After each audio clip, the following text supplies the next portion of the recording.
सारे दाव हुए फेल, केजरीवाल गए जेल। मेरा जीवन देश के लिए समर्पित है। शराब का खेल, क्यों दिल्ली सरकार हुई फेल। सीएम डिप्टी सीएम गए तिहाड़, जनता पर संकट का पहाड़। भ्रष्टाचार मिटाने की कसम, शराब घोटाले के संग। गिरफ्त में केजरीवाल, अब ईडी करेगी सवाल। नमस्कार दोस्तों, आपके अपने द मैग्नीफायर न्यूज ने पहले ही केजरीवाल की गिरफ्तारी का जो अंदेशा जाहिर किया था, हुआ भी कुछ वैसा ही। जैसा कि हमने कुछ हफ्ते पहले ही केजरीवाल पर ईडी की बड़ी कार्रवाई की खबर दिखाई थी, उससे ठीक कुछ दिनों बाद ही दिल्ली शराब घोटाले में घिरे सीएम केजरीवाल को 7 दिन की ईडी की रिमांड पर भेज दिया गया।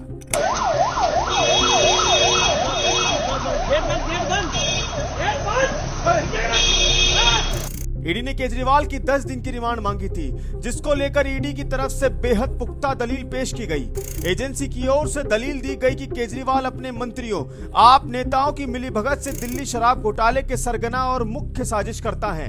आम आदमी पार्टी इस गिरफ्तारी को केजरीवाल के बहुत बड़े बलिदान की तरह पेश कर रही है और मनी लॉन्ड्रिंग जैसे घनघोर भ्रष्टाचार में भी केजरीवाल के क्रांतिकारी चेहरे को दिखा रही है। ईडी हिरासत में भेजे जाने पर आप नेता और दिल्ली के मंत्री सौरभ भारद्वाज ने कहा कि आज ये अरविंद केजरीवाल है, कल कोई और भी हो सकता है, ये सरकार किसी को नहीं बख्शेगी। जब बात केजरीवाल की हो तो बीजेपी का रिएक्शन तो बनता है।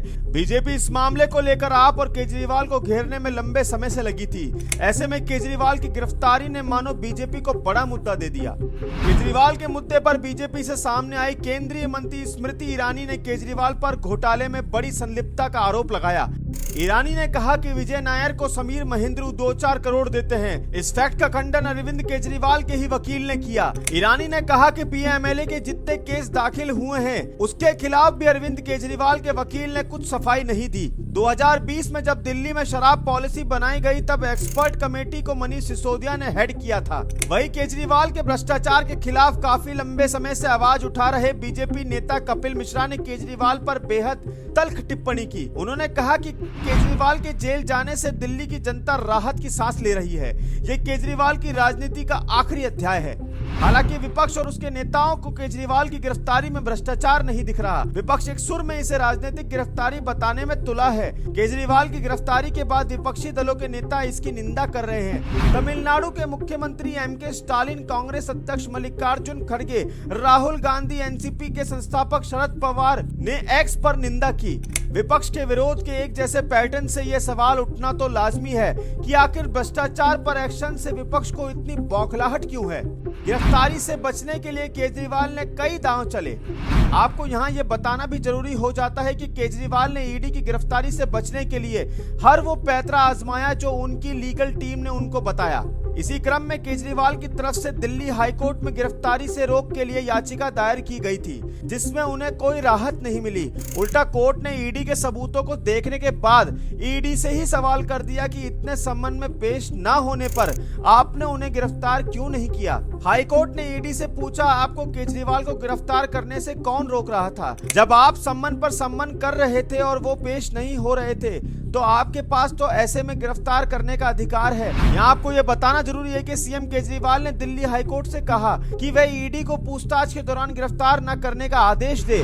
साथ ही ईडी से गिरफ्तार न करने की शर्त पर पूछताछ में शामिल होने को कहा था। केजरीवाल की याचिका उनके गले की फांस बन गई। केजरीवाल को कब जारी हुआ समन? शराब नीति केस में ईडी ने अरविंद केजरीवाल को इस साल 17 मार्च को 9वां समन भेजा था। उससे पहले दिल्ली के सीएम को 27 फरवरी को 8वां, 26 फरवरी को 7वां, 22 फरवरी को 6ठा, 2 फरवरी को 5वां, 17 जनवरी को 4था, 3 जनवरी को 3रा सम्मन जारी किया गया था। वहीं 2023 में 21 दिसंबर को 2रा और 2 नवंबर को पहला सम्मन जारी हुआ था। केजरीवाल पर क्या है आरोप? दिल्ली शराब नीति घोटाले केस में प्रवर्तन निदेशालय की टीम केसीआर की बेटी के कविता को गिरफ्तार कर लगातार पूछताछ कर रही है। फिलहाल के कविता 26 मार्च तक ईडी की कस्टडी में रहेंगी। इसमें एजेंसी ने शराब नीति घोटाले केस में गिरफ्तार के कविता के साथ अरविंद केजरीवाल का भी नाम लिया है। प्रवर्तन निदेशालय की टीम ने दावा किया है कि के कविता ने अरविंद केजरीवाल, मनीष सिसोदिया के साथ मिलकर शराब नीति में बदलाव करवाए। चौथी बड़ी गिरफ्तारी, दिल्ली आबकारी नीति मामले में ये ईडी की चौथी बड़ी गिरफ्तारी है। अरविंद केजरीवाल से पहले ईडी दिल्ली के पूर्व उप मुख्यमंत्री मनीष सिसोदिया और संजय सिंह को गिरफ्तार कर चुकी है। हाल ही में ईडी की टीम ने इसी से जुड़े केस में बीआरएस के नेता के कविता को गिरफ्तार किया था। अब इस खबर को मैग्नीफायर के विश्लेषण से देखिए। फिलहाल केजरीवाल और आम आदमी पार्टी शराब घोटाले की आंच में न सिर्फ झुलस रही है, बल्कि पार्टी और केजरीवाल की साख पर बड़ा बट्टा लग चुका है, जिसका जवाब केजरीवाल को जनता की अदालत में देना होगा। जनता के मन में ये सवाल उठ रहा है कि आखिर जिस सरकार को हमने भ्रष्टाचार के विरुद्ध चुना था, आज वही सरकार भ्रष्टाचार की भेंट चढ़ चुकी है। दिल्ली की जनता के मन में ये सवाल कौंध रहा है कि हमने जिस मुख्यमंत्री को राज्य के विकास के लिए चुना था, वो खुद भ्रष्टाचार के आरोप में जेल में है। आप क्या सोचते हैं कि अरविंद केजरीवाल भ्रष्टाचारी हैं या ईमानदार? हमें अपनी राय कमेंट करके जरूर बताएं। और वीडियो अच्छी लगी हो तो कृपया लाइक करें, शेयर करें और ज्यादा से ज्यादा सब्सक्राइब करें और बेल आइकन दबाना बिल्कुल भी ना भूलें।